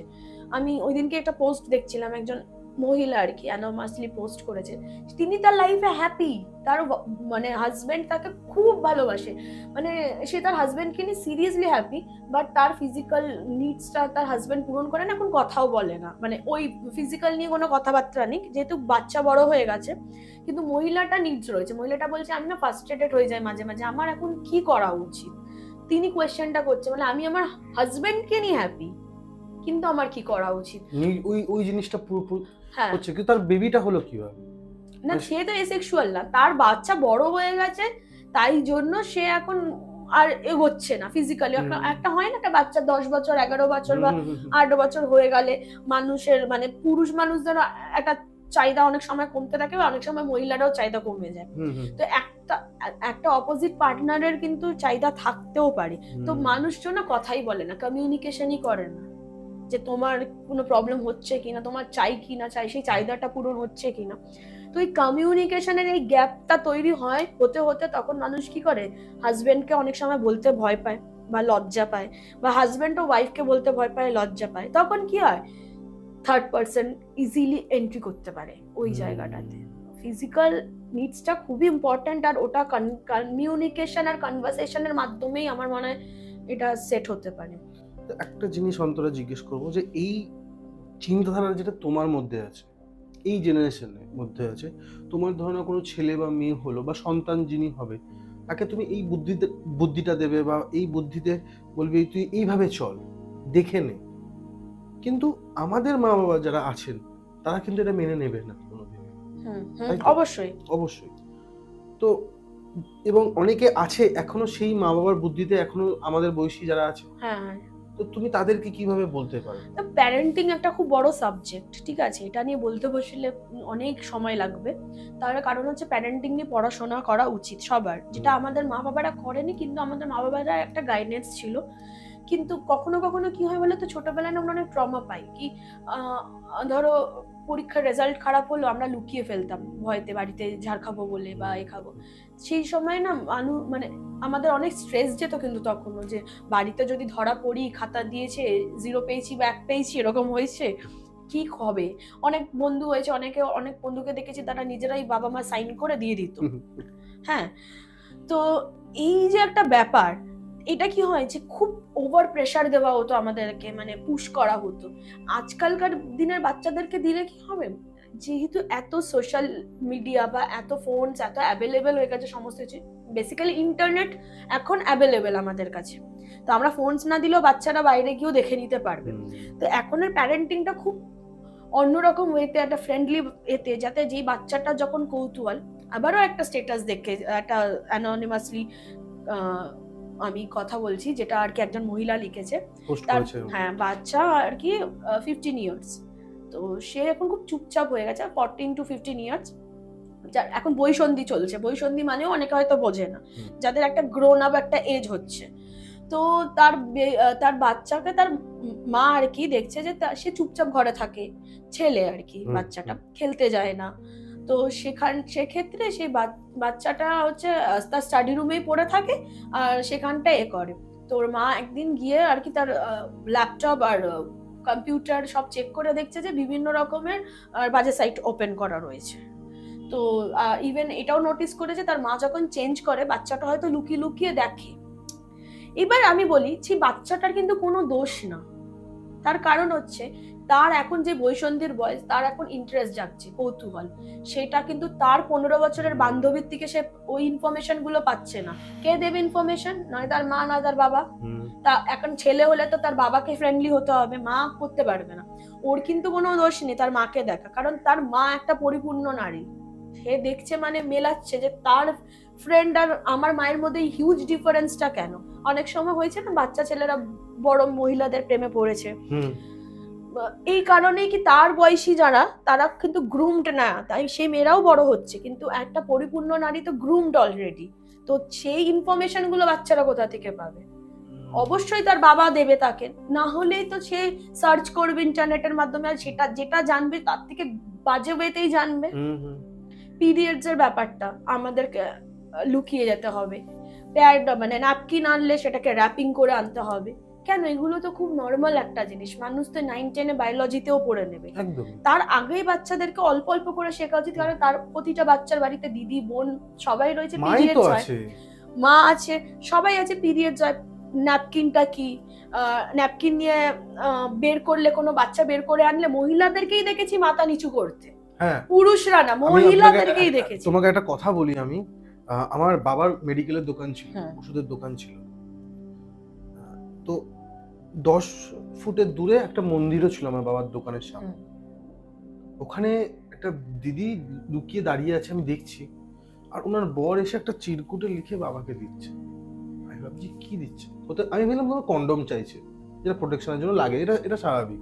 আর আমার কাছে না এই জিনিস কন্ডোম, পিরিয়ডস বা স্টেফ্রি, এগুলো আমার কাছে কোনো বড় ব্যাপার না, জাপানি তেল এগুলো আমার কাছে কোনো বড়, কারণ আমি দেখে আসছি বাবা বিক্রি করছে, বাবা বলেওছে এটা প্রোটেকশন। এটা আমার বাবার কাছে এই জিনিসটা আমি খুবই নরমাল, কারণ মেডিসিনের দোকান আমারও চাহিদা, কারণ দেখছে বাবা যে বাবা আমি তাকিয়ে আছি, একটা অন্যরকম চিত্র, তো ওই মেডিসিনের মধ্যে একটা অন্যরকম চিত্র। আমি ভেবেছি সেটার জন্য অনেকে ভয়ের জন্য এসছে, দেখেছি। এবার একবার দুবার হওয়ার পর আমি একদিন না দেখি যে কি লেখা আছে, আমি সাইড দিয়ে দেখি লেখা আছে স্টে ফ্রি এক্সেল চাইছে। মানে আমাদের সমাজে এমন অবস্থা, একটা মহিলার সাহস নেই যে তার পিরিয়ডস এর সময় সে নিজে এসে বাবাকে ওপেনলি বলবে যে আমার স্টে ফ্রি এক্সেল চাই। মানে আমি ভাবি বাবা এরকম ভয় কিসে? এটা তো বাস্তব জিনিস, এটা তুমিও তো বলেছো যে আমাদের এটা প্রাকৃতিকভাবে এটা ভালো জিনিস, না হলে এটা খারাপ ভাববো আমরা। বাবা বলছে এটাই সমাজ আমাদের, এদেরকে তুই বোঝাতে কোনদিন পারবি না। লজ্জা এগুলোতে লজ্জা পায়। আমি ভেবে পাই না যে জিনিসটা থেকে একটা নতুন জন্ম হচ্ছে মানুষের, পিরিয়ডস হোক কি সেক্স হোক, এটা থেকে তো একটা মানুষের লাইফ, নতুন লাইফ পাচ্ছে, একটা নতুন বাচ্চা বা একটা সৃষ্টি হচ্ছে। সেই সৃষ্টিটা কি করে লজ্জা হতে পারে, যেটা নিয়ে কথা বলতে মানুষ পারে না। কিন্তু দেখতে গেলে আজকে যাদেরকে আমরা ভগবান ভাবি, সে যে রূপেই হোক না কেন, যদি আমি তাদের মূর্তি দেখি বা তাদেরকে যদি আমরা মর্তে যদি যাদেরকে আমরা ভগবান ভেবেছি, তারাও তো এই সেক্সের দ্বারাই এসছে। ওইসব বাদ দাও, পুরী গেছো? হ্যাঁ। মন্দিরে আঁকাগুলো, চিত্রগুলো খুবই প্রমিনেন্ট হয়ে ধরেছে। একদম, কারণ আগেকার দিনে এটা সেক্স মানে পবিত্র মনে হতো, একদমই। ঠিক আছে? আর আমরা এটাকে এখন নর্মালাইজড করারই চেষ্টা করছি, কি এটা খুবই নর্মাল, এটা নিয়ে লজ্জা পাওয়ার কিছু ব্যাপার নেই। তুমি আমরা একটা শালক সংশ্লেষ প্রক্রিয়ার মাধ্যমে আসিনি, সবার একটা সবাই এসছে, সেম ওয়েতেই আমরা এসেছি। হ্যাঁ, তো এটা খুবই নর্মাল একটা জিনিস, আর এটাকে নর্মালাইজড করা উচিত। মানে এটা ওই আপব্রিঙ্গিং, তাদের প্যারেন্টসরা তাদেরকে আটকাতো, আমাদের প্যারেন্টসরা আমাদেরকে আটকাচ্ছে, এবার আমরা যদি এটাকে বহন করে নিয়ে যাই তাহলে আমাদের বাচ্চা কাচ্চাকেও আটকাবো আমরা। এবার আমরা যদি এখান থেকে স্টপ করে দিই তাহলে একটা বেটার, মানে ফরেনে কিন্তু এটা খুব নর্মাল, মানে কোনো ব্যাপারই না এটা। একটা জিনিস এখন যাই না, অনেকে কামাসূত্রা শুনলে ভাববে কন্ডোমের প্যাকেট। না, হ্যাঁ, আই মিন হ্যাঁ, হ্যাঁ, এটা ফ্যাক্ট, এটা অনেকে কিন্তু না, কিন্তু কামাসূত্র যে একটা গ্রন্থ এটাও কিন্তু অনেকে জানে না। ওই জন্য আমি ফার্স্টে না বলে ফেলেছি, মানে আমার মাথায় তো গ্রন্থ আছে, আমি বুঝতে পেরেছি যে ওটা যেটা গ্রন্থ, ওটা একটা পশ্চার, বা ওটা শিখলে তোমার লাইফটা ভালো হতে পারে, তোমার একটা সেক্সুয়াল লাইফটা ভালো হতে পারে, সেটা কিন্তু লোকে বুঝতে পারে না। সেক্স এডুকেশনটা আমাদের মানে ইন্ডিয়াতে এখনো মানে আসেনি, ছিল কিন্তু, হ্যাঁ, কিন্তু এখন আমরা তো পড়িনি। এটা আমরা সেক্স এডুকেশন যেটা বলছি সেটা বিদেশে এখন নামটা এসেছে সেক্স এডুকেশন, কিন্তু আমাদের প্রাচীন কাল থেকে যে কামাসূত্রের যে গ্রন্থটা কিন্তু পড়ানো হতো না। মানে আমি ওটাই বলছি যে এখন তো আমাদের স্কুলে তো কোনো স্পেসিফিক সাবজেক্ট নেই, পিটি রয়েছে, সমস্ত কিছু রয়েছে, কিন্তু সেক্স এডুকেশনটা নেই। এই সেক্স এডুকেশনটা নেই বলেই এত রেপ হচ্ছে। কনসেন্ট মানে ছেলেরা বোঝে না, তার কারণ আমরা যে কোনো, তুমি সাইটে যাও না, তুমি সেখানে দেখতে পারবে যে রেপ বলেও সার্চ করা রয়েছে, ঠিক আছে? ইভেন এখন মহাকুম্ভে যে মহিলারা স্নান করছে সেটাও শুনলাম নাকি 2000-3000 বিক্রি হচ্ছে ভিডিওস। তার মানে কতটা লাস্ট মানুষ, মানে এই কেন এটা হচ্ছে আমি বলছি, যেহেতু এই সেক্সটাকে মানুষ লজ্জা পাচ্ছে, এবার যেই জিনিসে বাধা রয়েছে মানুষের কৌতূহল সেই বিষয়ে বেশি। বিদেশে এটা নিয়ে কৌতূহল নেই, তার কারণ ছোটবেলা থেকে তারা তাদের বাবা মাকে কিস করতে দেখছে। এবার যখন একটা বাবা আর একটা মা কিস করছে, তারা দেখছে কিন্তু তাদের বাবা তার মাকে ভালোবাসছে। আমাদের বাচ্চারা কিন্তু এগুলো দেখে বড় হচ্ছে না, তাই জন্য এইটা, কারণ আমাদের সোসাইটি বলছে এগুলো লজ্জা বাচ্চাদের সামনে করা। মানে তুমি তোমার হাজবেন্ড বা তোমার হাজবেন্ড তোমার ওয়াইফকে ভালোবাসছে, সেটাতে লজ্জার কি আছে? সেটাই, এই কারণেই এত কিছু প্রবলেম ইন্ডিয়াতে। ইন্ডিয়া কেন, আমাদের আরো পার্শ্ববর্তী কান্ট্রিগুলোতেও সেম প্রবলেম। মানে মহিলাদেরকে মনে হয় যেটা পার্সোনাল সম্পত্তি, তাদেরকে মানে খোলা যাবে না। কেন আমরা সম্পত্তি হতে যাবো কারোর? এটাই আমার প্রবলেম। আমরাও মানুষ, ভালোবাসা হয়ে থাকবো, অফকোর্স, মানে ভালো, আমিও ভালোবাসি, তুমিও ভালোবাসো, but everyone is a individual. মানে আমিও ইন্ডিভিজুয়াল, তুমিও ইন্ডিভিজুয়াল। এটা না যে মানে তোমার মানে তোমাকে ধরো তোমার ওয়াইফ বিয়ে করলো, মানে আমি তোমাকে ইনভাইট করে দিলাম, তোমার ওয়াইফকে বললামও না, অফকোর্স নট, তাকেও বলে আসা উচিত আমার, কারণ সেও ইন্ডিভিজুয়াল। এটাই হয়েছে যে কার্ড প্রতিবারে বাবার নামে আসবে, মাদেরকে না বললেও চলবে। কেন? কারণ কিসের জন্য? আজকে তোমার অফিসিয়াল ওয়ার্কে যেরকম তুমি যাচ্ছ তোমার ওয়াইফকে নিয়ে, তার অফিসিয়াল ওয়ার্কে দেখবে কোনো মানে কোনো একটা জায়গায় ইনভিটেশন হয়েছে, ছেলেরা বলছে তোমার কাজ তো, তোমার পার্টি, তুমি চলে যাও না, আমি তোমার ওখানে গিয়ে কি করব? একটা মেয়ে কিন্তু হ্যাপিলি চলে যায়, ছেলেটার ইগো হার্ট হয় যেতে। কেন? ইন্ডিভিজুয়াল। মেয়েরাও হয়, মেয়েরা, আমি বলছি মেয়েরা হয়, বাট মেয়েরা না, এইটা না মাইন্ডসেট, মেয়েরা অ্যাডজাস্ট করে নিয়েছে। আগের দিন যেটা তোমার সাথে আমি কথা বলছিলাম, যেটা বিষয়, যে আমার একটা বান্ধবী আছে যে 10 বছর ধরে প্রেম করেছে, লাস্টে যখন বিয়ের 3 মাস পর জানতে পারছে তার স্বামী কোনো কাজ করে না, এবং 6 বছর ধরে সে এখনো একটা ম্যারিড লাইফ পালন করছে। তারা বেবি নেয়নি, স্বাভাবিক, তারা বেবিটা নেয়নি, কারণ সে তার স্বামী কোনো রকম কাজ করে না, সে ঝির মতো বাড়িতে খাটে, ঠিক আছে? সে বেরিয়ে আসতে পারছে না কারণ তার মায়াটা ওখানে আটকে আছে। তো অন্তরা, তুমি ভেবে দেখো, একটা মেয়েকে মায়া কত আটকে রাখে, যেটা তুমিও আমাকে বলেছিলে, একটা মেয়েদের সব থেকে কমজোরি জিনিস হচ্ছে মায়া। হ্যাঁ, কারণ মেয়েরা মা হয়, মানে এই জন্যই মানে বলে না যে মেয়েরা মায়ের জাত। মা মানেই মায়া দিয়ে তৈরি, মায়া, মায়াতেও মাই আসছে, মানে মেয়েরা মায়ের জাত। সো মানে একটা মেয়ে যখন ভালোবাসে না, মানে তার হাজবেন্ডকে বলো বা তার পারিপার্শ্বিক যত মানুষ আছে, এটা শুনতে খারাপ লাগলো, এটা ঠিক, একটা মেয়ে যখন রিয়েলি কোনো মানুষকে ভালোবাসে, সেই পুরুষটাকে না তারা তার সন্তানের মতোই ট্রিট করে। এইবার ওই বলে না যে মানে কুসন্তান যদিও বা কুমাতা তথাপি, মানে কখনো কুমাতা হয়েও না। তো সন্তান খারাপ হতেই পারে, কিন্তু মাদের ওই মায়া ব্যাপারটা না কাটতে চায় না। কিন্তু এবার সেলফ লাভ যদি তুমি নিজেকে না করো, তুমি নিজে হ্যাপি নও, তোমার হাজবেন্ডকেও তুমি পুশ কিভাবে করবে? তোমার হাজবেন্ড যদি কাজ নাই করে, আমার মনে হয় কি বলতো, কোনো একটা জায়গায় গিয়ে না সে মায়াটাও না নিজের ক্ষতি করে ফেলে। আর এই কারণে বহু মেয়ে আনহ্যাপি হয়েও থেকে গেছে এরকম সংসার। ওই মায়া, এই একটা সো কল্ড মায়া ওয়ার্ড মেয়েদেরকে আগাতে দেয় না। এখন সেই তোমার যে তোমার সাথে হয় মায়া, আমি মায়া কাটিয়ে ফেলি, মানে আমাকে কাটাতেই মনে তো হবে, হয়। মানে কাটাতে হবে, ইম্পসিবল, মানে নয় আমি নিজে ভালো থাকতে পারবো না। আর এটা না খুব আজকালকার ওয়ার্ল্ড খুব মানে সেলফিশ, ঠিক আছে? তো এই সেলফিশ ওয়ার্ল্ডে একটুখানি যদি ভালোবাসা কেউ কাউকে দিতে পারে, মানে আমি যদি মানে আমি জানি আমাকে সব থেকে ভালো কেই রাখতে পারে, আমি আয়নায় গিয়ে দাঁড়িয়ে পড়ি, যেই মানুষটাকে দেখবো সেই মানুষটাই আমাকে ভালো রাখতে পারে। আর আমি যখন ভালো থাকবো, আমি মনে করি যে আমার কাজও ভালো হবে, আমি গ্রো করব, আর আমার পাশে যে মানুষগুলো রয়েছে তাদেরকেও টেক কেয়ার করতে পারবো। আমি মন থেকে ভালো না আমি কি কাজ করব? আর কাজ যখন করতে পারবো না, আমার পার্সনদেরকে কে দেখবে? কোনো সোসাইটি আসবে বা কেউ আসবে? তো আমি বলবো এই মায়াটা না খুব বোকামো, মানে এটা থেকে তাড়াতাড়ি বেরানো উচিত। মানে নিজের ভালো থাকো, ও যদি মায়াটা ছেড়ে যদি একদিন বেরায় না, মানে খুব সাহসের সাথে ও মায়া কেটে যাবে। তখন ও যখন নিজে ভালো থাকতে থাকবে, তখন সে না বুঝবে যে সে কতটা ভালো রয়েছে। আর একদিক থেকে না সে তার হাজবেন্ডকেও কিন্তু আননোয়িংলি ভাবে হেল্প করলো। কি সোসাইটি দেখলো যে ও হাজবেন্ড কাজ করে না, মেয়েটা সেলফিশের মতো বেরিয়ে গেল, ঠিক আছে? কিন্তু তুমি আবার এই দিক থেকে তুমি একবার দেখো যে মেয়েটা বেরিয়ে গেল যখন, ঠিক আছে, নিজের রাস্তাটা খুঁজলো, পুরুষটা কিন্তু স্বাবলম্বী হওয়াটা শুরু করবে, তার কাছে কোনো অপশন থাকবে না। সে ভালো করে জানে যে আমি না কাজ করলেও আমার বউ মায়ের চোটে কাজ করেই দেবে। তুমি বেরাও, তুমি তো সবই টানছো, নিজেরটা নিজেই দেখো, তুমি বেরাও, তুমি দেখো তারপরে 3 মাসে তোমার পার্টনার কাজ করে কিনা, ঠিক করবে। আর না করলে সে বুঝবে, আর যখন পেটে টান পড়বে কালকেই অফিসে বেরোবে বা যে কোনো একটা কাজ জোগাড় করে নেবে। এখন তো জোম্যাটো আছে, র্যাপিডো আছে, সবকিছুই আছে অ্যাভেলেবেল, ছেলে বলো মেয়ে বলো সবাই করছে এখন। তখনই করবে যখন তুমি মায়াটাকে কোনো রকম ভাবে সাইডে রেখে এগিয়ে যাবে। আর একটা ছেলে যখন কাজে ফিরবে, তখন সে আমি মনে করি সে তখন আর ব্যাক করবে না। তারপর তুমি ফিরে যাও না, বলো এইটা বোঝানোর জন্যই গেছিলাম। কিছু জিনিসকে কিছু রকম ভাবে ট্রিট করা উচিত।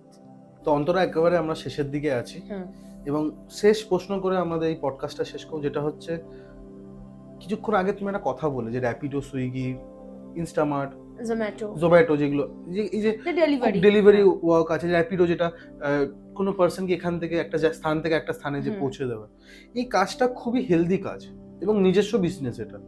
কিন্তু আমাদের আজকের সোসাইটিতে আমি দেখেছি, এবং আমার অনেক বন্ধুরা আছে, তাদের যে শ্বশুর বাড়ি হোক, তাদের ফ্যামিলি হোক, তুই এই কাজ করছিস, এটা তো তোর উচিত না।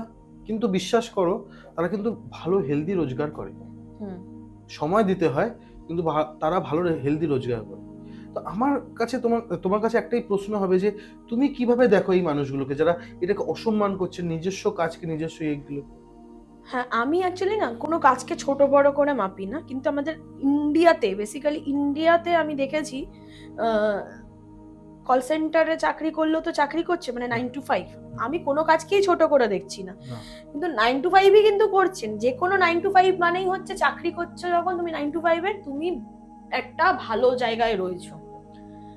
আর আদার সাইডে যারা ব্যবসা করছে তাদেরকেও শুনতে হচ্ছে, যারা র্যাপিডো, এই ওদেরকে তো আমি বাদ দিয়ে দিলাম, যেইভাবে ট্রিট করে এক একজন মানুষ, যেইভাবে ট্রিট করে, লাইক গেটের বাইরে দাঁড় করিয়ে রাখে, তুমি ওখানেই দাঁড়াও, বা তুমি গেট খুলে উপরে এসে আমাকে দিয়ে যাও, মানে জানো হচ্ছে তারা সার্ভেন্ট। তারা কিন্তু মানুষ এটাই ভুলে যায় যে তারা আমাদের সার্ভেন্ট না। মানে যারা আমাদেরকে ডেলিভারি দিতে আসছে, ফুড বলো বা আমাদেরকে একটা জায়গা থেকে আরেকটা জায়গায় পৌঁছে দিচ্ছে, তারা কিন্তু আমাদের সার্ভেন্ট না। তারা সার্ভেন্ট, আমরা সবাই সার্ভেন্ট অ্যাকচুয়ালি, যারা সার্ভিস করে তারাই সার্ভেন্ট। তারা হচ্ছে সেই কোম্পানির সার্ভেন্ট।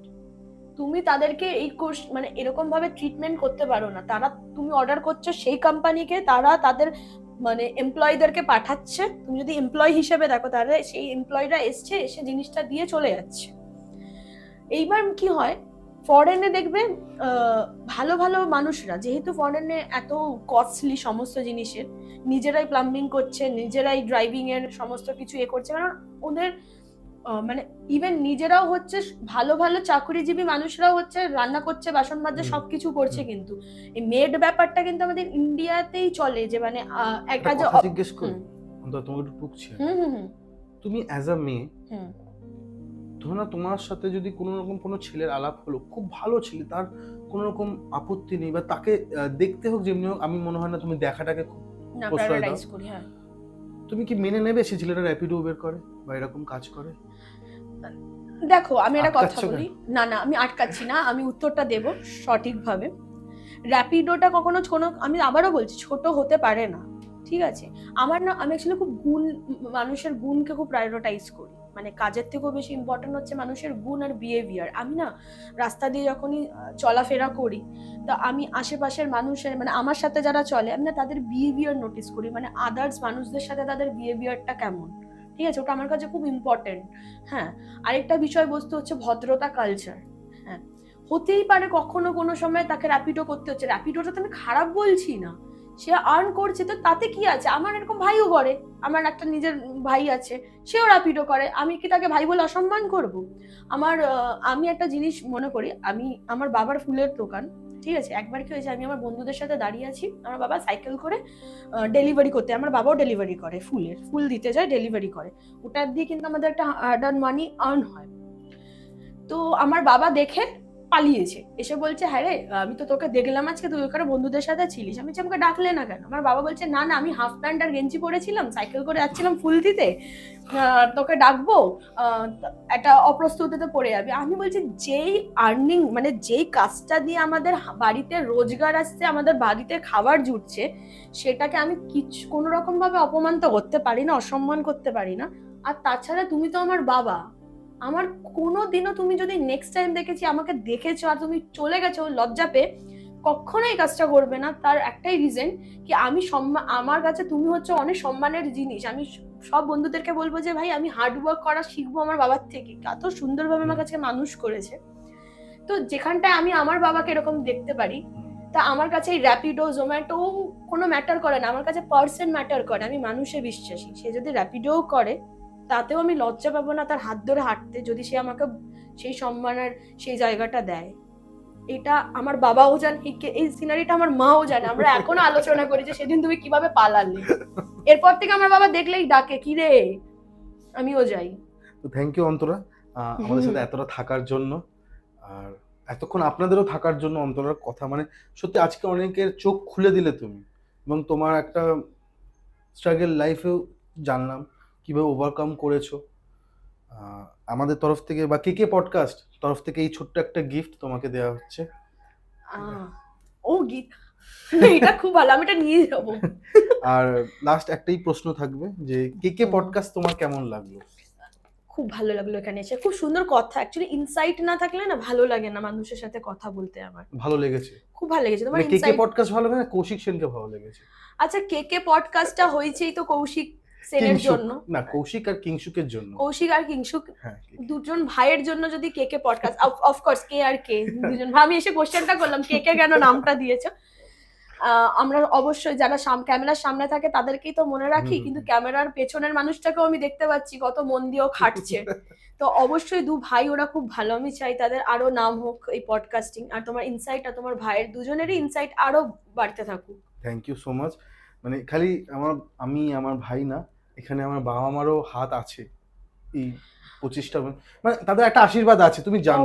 বাবা মা ছাড়া তোমরা এলে কি করে, এখানে বসলেই বা কি করে? বাবা মার নাম না নিলেও বাবা মা আছে। পডকাস্ট শোনার পর এখন আই এম সরি। হ্যাঁ, মানে বাবা মার নাম আলাদা করে নিতে হয় না, ওরা আমাদের মনে, ওদের জন্যই আমরা একদম। Thank you so much. আমি আপনাদের হোস্ট কৌশিক সেন, আজকে আমাদের গেস্ট অন্তরা, আর ক্যামেরার পেছনে কিংসুক সেন। থ্যাংক ইউ অন্তরা, অনেক ভালো লাগলো।